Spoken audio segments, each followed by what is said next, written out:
It's Ryan. This is my third Vramble. I lost my job.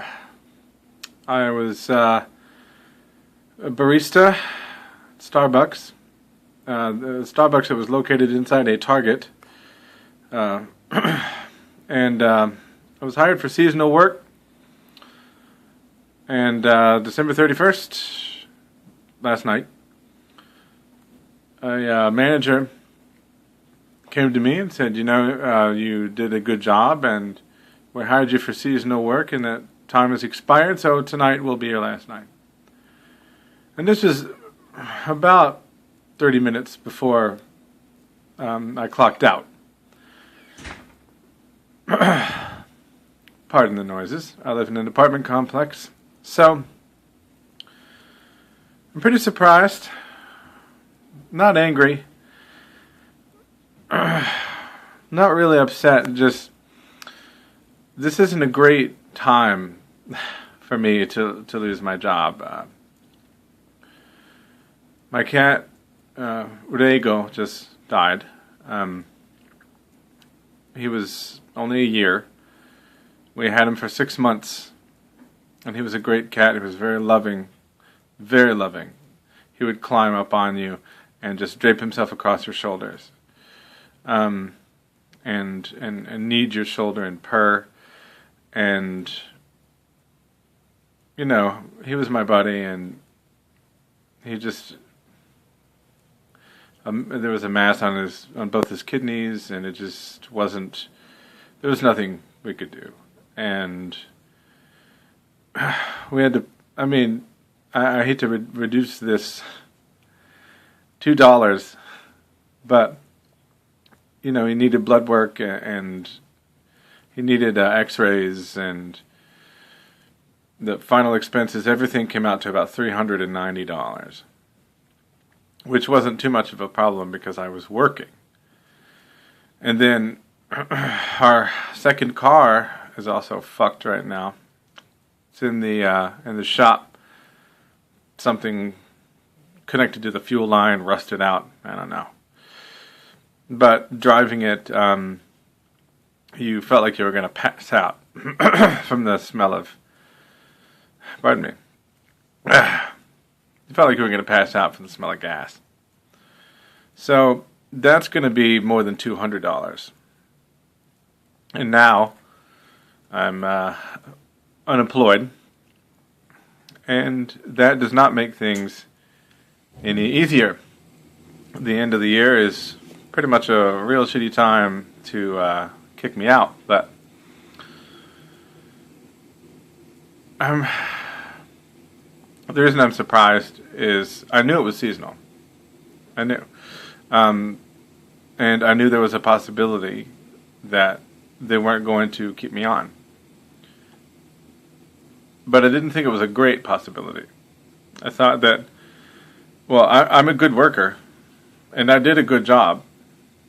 And I thought for sure that they were going to want to keep me on, or that at the very least around the 1st of January, they were going to come to me and say, okay, we don't need seasonal help anymore. Do you want to stay on? Oh, I need to turn that down, don't I? We don't need seasonal help anymore. Do you want to stay on, or do you want to reapply, or something like that? I thought if there was going to be an evaluation, I would be present for it. An evaluation to decide whether or not I get to keep my job. But apparently, there was one, and I was not to be present for it. Maybe they just didn't like me, and they fired me, and they didn't want to tell me I was fired because they didn't want me to get unemployment. So they just decided, they just said, oh, it's the end of the season, so we're letting you go. I don't know, but I didn't expect it to go down the way it did. I didn't actually expect it to go down at all. But now I'm looking for new stuff. trying to get some income in, and it's stressful. I have no education. I am a high school dropout with a GED. 21 years customer service experience, restaurants, fast food, some retail. I've worked in call centers. Well, I worked in a call center where I had to make cold calls, and I was terrible at it because you have to be pushy, and because of the FCC regulations, like there was, you could only call at a specific time, and guess when that is? When people are having dinner. That's why they always call when you're having dinner. They can't call too late because you might be in bed. They can't call too early because you might be in bed. The FCC says that you can only call from during a specific time. I'm sorry. This is a Vramble, so I'm rambling, but I sucked at that because you had to be pushy, and I'm not. I can't be pushy. I just don't have that in me. I don't have that salesman gene, if you will. I have some mental health issues, social anxiety, which I always feel embarrassed about admitting, because people don't understand it. It's not like, well, anxiety is normal. Everybody gets anxious sometimes. You're going into a new situation, you're meeting new people. You might feel anxious, you might be a little shy. That's a normal thing to happen. And for most people, that will go away with time, or just, you go into a situation like that, and you just kind of make yourself reach out to other people. And basically it will react to changes in behavior or to changes in thinking. When you have a disorder, social anxiety disorder, the anxiety doesn't respond to changes in behavior or thinking. Reaching out and stepping out of your comfort zone is not going to make socializing any easier. It actually makes it harder. The more you do it, the harder it is, because socializing is so expensive. It's so stressful that every time you do it, even if it goes well, every time you make it yourself do it, there's so much stress attached to it that you never want to do it again. And then you do it again, and it's even more stress, and it's just terrible. I'm on psychiatric medication right now, gabapentin, Neurontin, if you want. It's also an anticonvulsant because I have seizures. Don't know why I have seizures yet. I have an appointment with a neurologist in like April or something, and I think I called in November. People got a lot of head problems, I guess, so I have to wait to find out what's going on with my seizures. But my psychiatrist and I are just we're just working on chemistry, trying to get the right combination of drugs. He says he's not worried about my depression as much as he is about my anxiety, and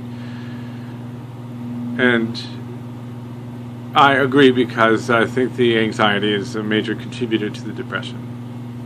Another major contributor to the depression will be having just lost my job. And going into a new job, meeting new people, working with the public, again, I don't really want to do it. It was really hard at Starbucks. And I had a few panic incidents, and more than once I worked through a seizure while I was there. taking people's orders, writing caramel macchiato on cups, and shaking. And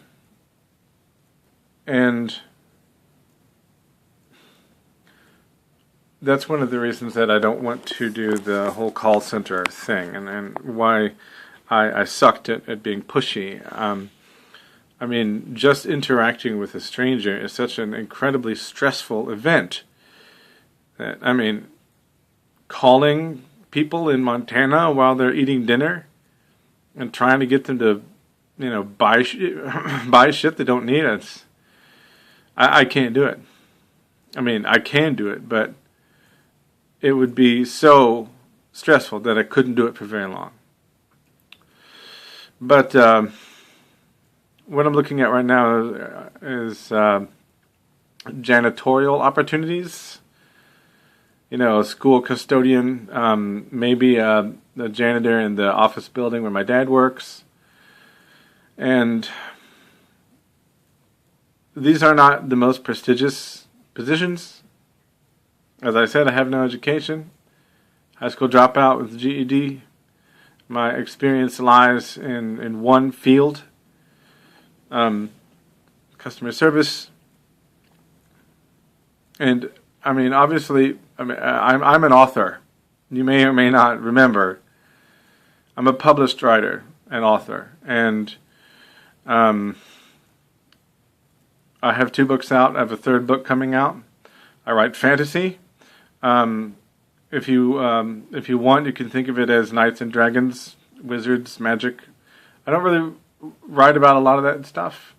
And I've said before that my stories are really philosophical allegories kind of dressed up as fantasy, but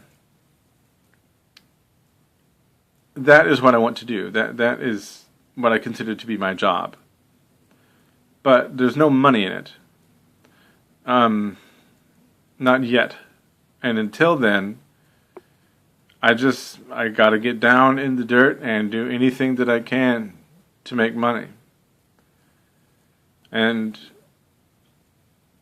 I would definitely like to fast forward through this part in my life and get to the point where my books are selling and I don't have to make hamburgers or clean toilets or give people frappuccinos. It isn't that I think that I'm too good for that work. It's just that I don't want to do it. Take that however you will. If you hear that and you think that I'm lazy, okay, I'm lazy. If you hear that and you think, oh, he thinks he's too good for menial labor. All right, that's what I think. Okay, I honestly don't care. I know what I really think. I know how I really feel. And I don't think that I'm above any of this stuff. It's just that I'm below everything else. These are the only options that are open to me, and that's what's frustrating. It's not the idea of being a janitor. It's the fact that I'm a smart guy, and I have a lot to contribute creatively, but that's meaningless. Because, as I've said many a time, people don't get hired. Certificates get hired. And I have no certificates. I have a GED, but, I mean, anybody that tells you a GED is as good as a high school diploma is putting you on. It absolutely is not. So, that's the end of this ramble. Don't exactly know what point I made, whatever. That's what's going on in my life right now. So, yeah. I'm going to go now. See you later.